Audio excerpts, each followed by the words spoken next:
नमस्कार, आप सभी का स्वागत है। आप लोग देख रहे हैं जी बिहार झारखंड। मैं हूं आपके साथ अंजलि आनंद। खबरों की शुरुआत इस वक्त की बड़ी खबर के साथ। लखीसराय के बरहैया में आंदोलनकारी अभी भी स्टेशन पर जमा है। आंदोलनकारियों के साथ हुई कई दौर की वार्ता विफल रही। वहीं पाटलिपुत्र एक्सप्रेस का ठहराव देने पर रेलवे ने सहमति जताई, लेकिन आंदोलनकारी अपनी मांगों पर अड़े हुए हैं। करीब 21 घंटों से बरहैया स्टेशन पर पाटलिपुत्र एक्सप्रेस खड़ी है।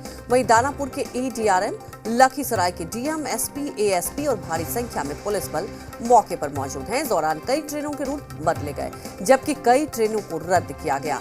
बता दें कि रविवार सुबह 7 बजे से ही बरहैया के लोग बड़े पैमाने पर रेलवे स्टेशन पर टेंट लगाकर रेलवे ट्रैक पर धरना दे रहे हैं। इनके आंदोलन की वजह से दिल्ली हावड़ा रूट पूरी तरह से बाधित हो गया। इस रूट पर ट्रेनों का परिचालन पिछले कई घंटों से ठप है। बड़ी बात तो यह रही कि रात होने के बाद भी आंदोलनकारी अपनी मांगों को लेकर रेलवे ट्रैक पर ही डटे रहे। महज 10 महीने के अंतराल पर बरहैया के लोगों ने दूसरी बार अपनी मांगों को लेकर आंदोलन किया। पिछले साल 25 जुलाई को भी इन्होंने भारतीय रेलवे के सबसे महत्वपूर्ण और पुराने रूट को करीब 11 घंटे तक बाधित करके रखा था। दरअसल कोरोना काल में रेलवे ने बरहैया स्टेशन से एक साथ कई ट्रेनों के स्टॉपेज को खत्म कर दिया, जिसमें इस रूट से चलने वाली पटना, हटिया, पाटलिपुत्र एक्सप्रेस भी शामिल हैं। कोरोना काल के बाद से जब रेलवे ने पाटलिपुत्र एक्सप्रेस के परिचालन को फिर से शुरू किया, तो बरहैया के लोगों ने इसके ठहराव की मांग की है। डेली पैसेंजर्स के लिए यह ट्रेन काफी मायने रखती है। लोगों ने दानापुर रेल डिवीजन से लेकर पूर्व मध्य रेलवे के बड़े अधिकारियों तक को अपनी मांग के बारे में बताया, लेकिन उनकी मांग नहीं मानी गई, जिस कारण रविवार को रेलवे ट्रैक पर ही धरना देने पहुंच गए। कुल 11 ट्रेनों का स्टॉपेज फिर से देने की मांग कर रहे हैं।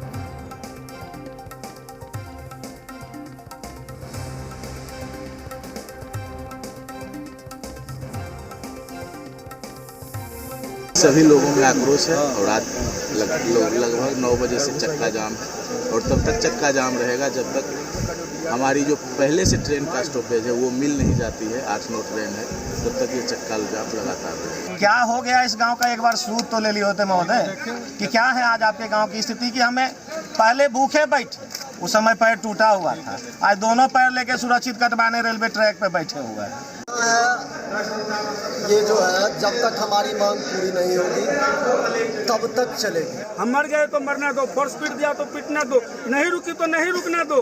लेकिन क्या है ये सब यहाँ के साथ इस तरह से भेदभाव किया जाता है। ट्रेन के ठहराव को रोका गया। बरहैया में बहुत धार्मिक स्थल है, दियारा और टाल का मुख्य स्टेशन है, तो यहाँ पर ट्रेनों की ठहराव होनी चाहिए। और हमने भी माननीय मंत्री जी से 2 बार लिख करके अपना पत्र दिया। उसके बाद कुछ ट्रेनों के ठहराव भी हुआ और कुछ ट्रेनों की बात है तो जो हम लोगों को अगर जो संज्ञान में देंगे, लिख करके देंगे, तो फिर हम माननीय मंत्री जी से एक बार मिल करके कहेंगे। ऐसे इस संदर्भ में हमने सांसद और माननीय मंत्री जी गिरिराज बाबू से वहाँ पर भी बात हुई थी। सभी लोग प्रयासरत हैं।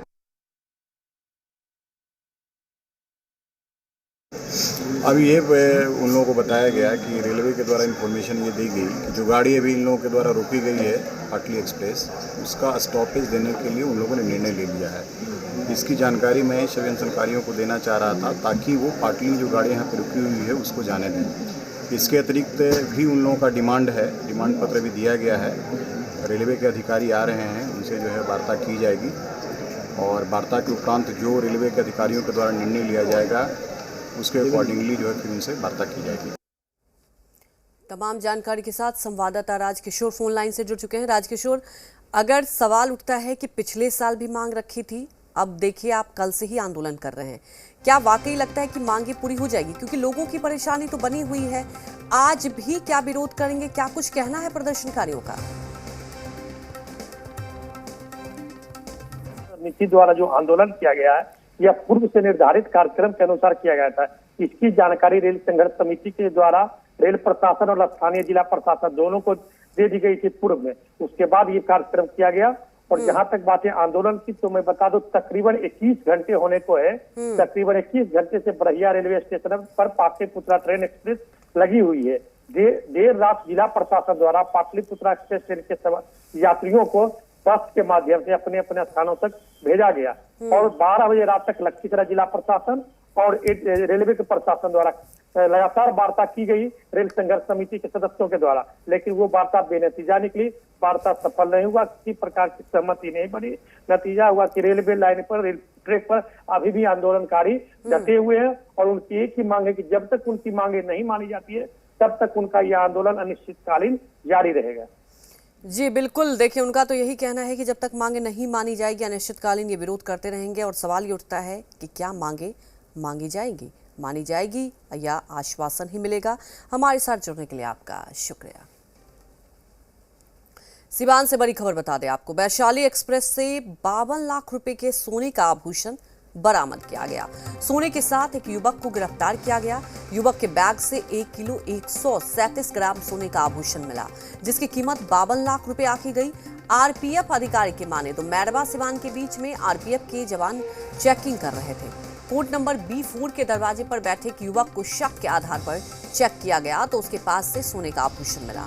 आरोपी की पहचान उत्तर प्रदेश के देवरिया जिले के रहने वाले अमन वर्मा के रूप में हुई है। अमन से सोने के कागजात मांगे गए तो वो देने में असमर्थ रहा, जिसके बाद उसे गिरफ्तार कर लिया गया। फिलहाल आरोपी अमन से पूछताछ कर रही है।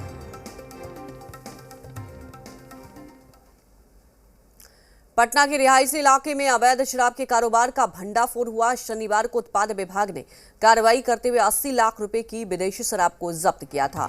करीब 302 कार्टन शराब बरामद किया गया। लेकिन सवाल उठता है कि शहर के बीचों बीच रिहायशी इलाके में इतनी बड़ी खेप का ठिकाना कैसे बना। हालांकि इसका जवाब किसी के पास नहीं है। उधर जिस गोदाम में से अवैध शराब को बरामद किया गया उसका मालिक संटू कुमार फरार बताया जा रहा है। वहीं पुलिस ने संटू की पत्नी को गिरफ्तार कर जेल भेज दिया है। मुजफ्फरपुर में एक सड़क हादसे ने शराबबंदी की फिर पोल खोली दी। दरअसल सड़क हादसे में बाइक सवार एक मछली कारोबारी की मौत हो गई।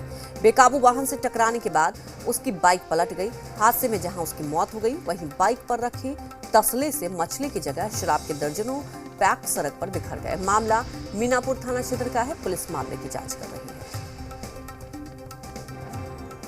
तो एक मोटरसाइकिल पर लड़का जा रहा है, हाँ। कैसे न कैसे कोई गाड़ी मारा है कि कैसे न कैसे देखे हैं वो तसला में फ्रूटी वाला सामान, इतना ही तक हमको। मछली वगैरह भी उसमें था ना? मछली नहीं, फ्रूटी वाला सामान तसला था। तसला में वही दारू था, फ्रूटी वाला दारू उसी में था। और इससे बेसी हमको। पटना से बड़ी खबर बता दें, गंगा नदी में नहाने के दौरान 6 युवक डूब गए हैं, जिनमें से 2 युवक सुरक्षित बाहर आ गए, जबकि 3 युवक का शव बरामद किया गया। एक युवक अभी भी लापता है, जिसकी तलाश की जा रही है। बता दें कि यह हादसा बुद्धा कॉलोनी के पहलमान घाट पर हुआ है। मधुबनी में लव मैरिज से नाराज लड़की के परिवार वालों ने खौफनाक कदम उठाया। लड़की के परिजनों ने दूल्हे के शरीर पर खौलता हुआ तेल फेंक दिया और उसके मारपीट भी की है। घटना सकरी थाना इलाके के तारसराय गांव की है, जहां करण साह को अपनी पड़ोसी मुन्नी से प्यार हो गया, लेकिन लड़की के परिवार वाले शादी के लिए तैयार नहीं थे। तंग आकर लड़की ने इसी महीने 4 मई को घर से भागकर अपने प्रेमी के साथ मंदिर में शादी कर ली।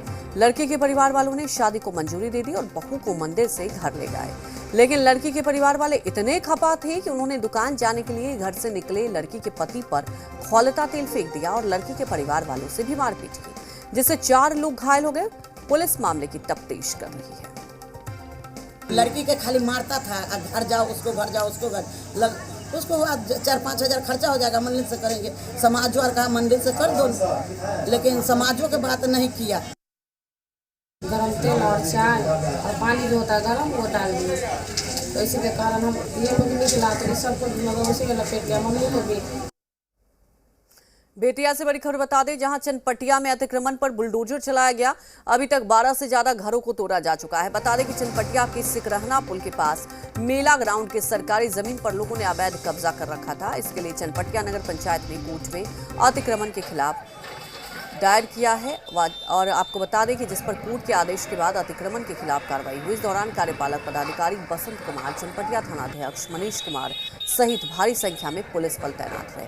सभी अतिक्रमणकारियों को पहले से ही प्रशासन ने नोटिस दिया था। नोटिस के बावजूद भी अतिक्रमणकारियों ने कब्जा बरकरार रखा था। रविवार को प्रशासन पूरी तैयारी के साथ पहुंचकर अतिक्रमणकारियों पर बुलडोजर चला रही है। न्यायालय द्वारा आदेश के आलोक में सारा अतिक्रमण को हटाया जा रहा है और आगे भी जो भी सरकारी भूमि पर जो घर बनाए हैं उनका अतिक्रमण हटेगा। उनसे मेरा आग्रह है कि जल्द से जल्द स्वयं अपने आप घर हटा लें और नहीं तो फिर किसी तरह से परेशानी का सामना करना पड़ेगा।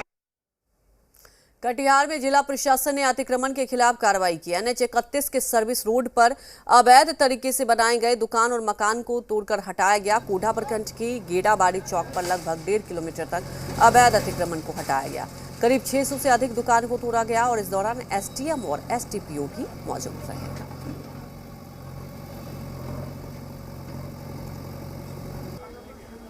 दबाव रहता है जिसके कारण अक्सर जो है जाम की समस्या होती है, जिससे लोगों को काफ़ी कठिनाई का सामना करना पड़ता है।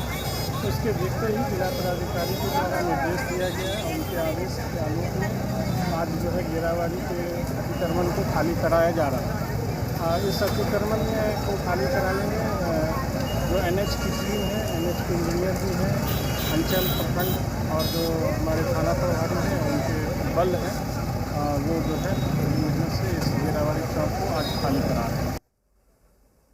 पटना से बड़ी खबर बता दें, मगध महिला कॉलेज के नए छात्रावास का उद्घाटन हुआ। महिमा छात्रावास का उद्घाटन करेंगे सीएम नीतीश कुमार। सुबह करीब 11 बजे उद्घाटन करेंगे मुख्यमंत्री। सितंबर 2019 में सीएम ने रखी थी छात्रावास की आधारशिला। अक्टूबर 2021 में हॉस्टल बनकर तैयार हुआ। देखिए, आधारशिला रखी गई थी और हॉस्टल बनकर तैयार हो गया। आपको बता दें कि आज सुबह करीब 11 बजे मुख्यमंत्री पहुंचेंगे और उद्घाटन करेंगे। यहां रुकेंगे एक छोटे से ब्रेक के लिए, जल्द हाजिर होते हैं।